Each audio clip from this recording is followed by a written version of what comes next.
It's my feel-good breakfast show. Welcome back. It's okay. Everything's okay. We did it. We actually won the match, okay? Let's talk a little rugger. And yes, they did make it far more dramatic than it needed to be. But in the end, Siya Kolisi's men stood tall under a lot of pressure. The Springboks are now once again Rugby Championship winners. And for the first time in history, they've gone back-to-back. I'm so glad I'm saying his name. Cobus Reinach's brilliance, Malcolm Marx's power and brilliance. And then a nervy final quarter made for an unforgettable night at Twickenham. And the Saffers showed up as well, which was great. Joining us to unpack all the drama, Adrian Edley, sports presenter at Good Hope FM, and Setu Time, rugby commentator and content creator. I'm guessing you got some good content from this weekend, Brother Bear. 100%. So much hope going into the weekend because we knew what was at stake. To make history, this team, it's kind of in their DNA to 100%. Use that cliche. I love the fact that they could win ugly. Yeah, listen, like just what we spoke about now, win is a win. You know, whether it's a 1 point, a 2 point win, we've got the back-to-back rugby championship, back-to-back rugby World Cup. We can might as well call ourselves Bok to Bok. I like it. Put it on a t-shirt, please. 100%. We don't want to get ahead of ourselves, but there are moments where you do need to mark because this spells a shift in world rugby. Yeah. But there's still space for the old gents. Talk to me about the impact of Cobus Reinach. Can you not pick him for the year-end tour? I mean, Rusty's in a good place right now. I mean, we've been saying this all year. Rassie has a lot of good problems on his hands. It's just so, like, the depth that we have in our squads is just immense. And I think, look, Reinach has definitely put himself back in contention. I think we were talking before this about Grant Williams being the 9. Obviously, like, he's going to be our starting 9. I think the sort of Bok philosophy is there is no set. Rassie likes to sort of play around, likes to rotate in and out, especially bring someone off the bench. Yeah. I think Reinach's definitely cemented himself in that 23, whether he'll be starting coming off the bench.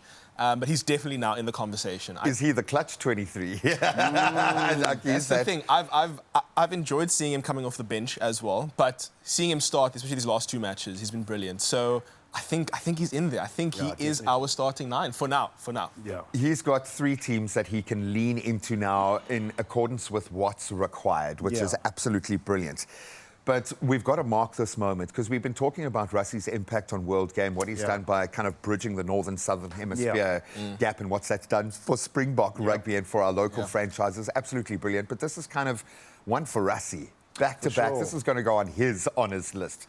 Why is this such a big thing in the context of world rugby right now? Well, apart from the video that he posted yesterday, I woke up this morning feeling like a champion. Yeah, no, I think right now he's very innovative, Rassie Erasmus. And you see with world rugby trying to change the laws. Rein him in. Yeah, just making sure that players don't play more than 50 games, 30 games in a year. So you can just see that world rugby is trying to change rules based on how Rassie is just ahead of the rest of the coaching around the world. So for him, he knows that he's got the special group of players, even those that are coming in already, like Sasha, who I'm happy with how he performed on Saturday, as well as even the old dogs just being more like consistent in their performances. I mean, they are tired, but just like those dogs just don't know how to lose.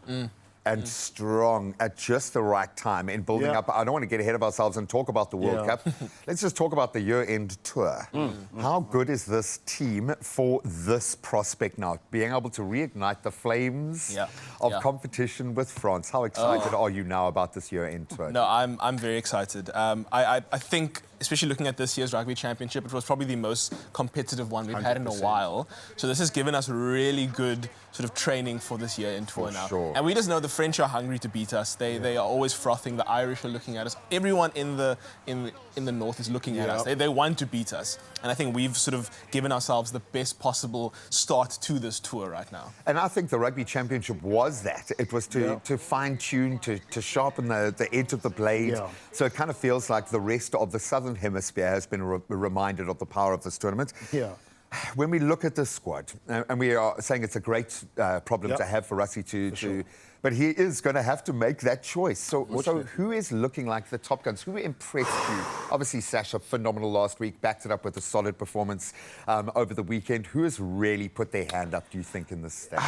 No, look, I'm with Cobus Reinach. He's aging like fire now, and at 35 years of age, the oldest scrum half we've got in the team, and the way he's playing right now. Just going back quickly to Chasing the Sun too, if you remember that segment where he was very disappointed not being picked in the final, you could just see that disappointment starting the quarterfinals against France. France, starting against England in the semi-finals, and then we mattered the most in the final, he gets put on the bench. So I think now that performance... Him and Rassie must have an agreement. He's got something, an agreement there that we don't know about. But I mean, Renach, what a player, what a sensation. Many people thought that he's like third in the pecking order, but his performances of late, no ways, he deserves the number one. And it's crazy, and you've got then two or three in the lane for almost every single position. When we look at that back line, I'm so glad that for me, Damian Willemse has stood up and has the always believed, but he's given the agency now maybe to express himself. So he, for me, has been the find, bar none, or had the opportunity. For you in that back line, what makes you most excited about how this is clicking now? I think also looking at Kane and Moody coming in as well, sort of pairing up with Damien Dialendi. I'm very excited for that prospect. I don't know what that means for the Jesse Creel Dialendi partnership. That has carried us for a while. Just another option, man. It's just another option. A great problem to have. But one thing that makes me really happy is that I think we've definitely cemented our number 8 jersey.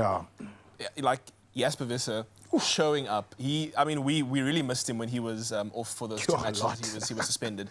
These last last three matches now he's played. Showed his class. I'm very confident with our 6, 7, 8, having Sia, having Peter Steff, having Jasper Visser in that. I still maintain Peter Steff was, and will always be the best rugby player in the world. He just plays on an absolute another level at the moment. But I almost don't want to talk about the forwards because there are so many young guns knocking on the door. I feel like I'm going to have to say goodbye to 1 or 2 names and guys that I know and absolutely love. But again, what a problem to have.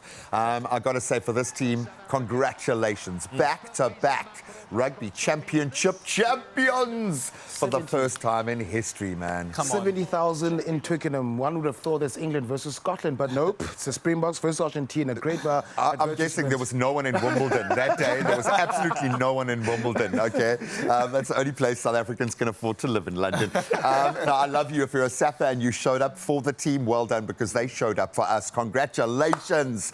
World champions, Rugby Championship champions. Come on. What else can we add to the list? Well, winners win.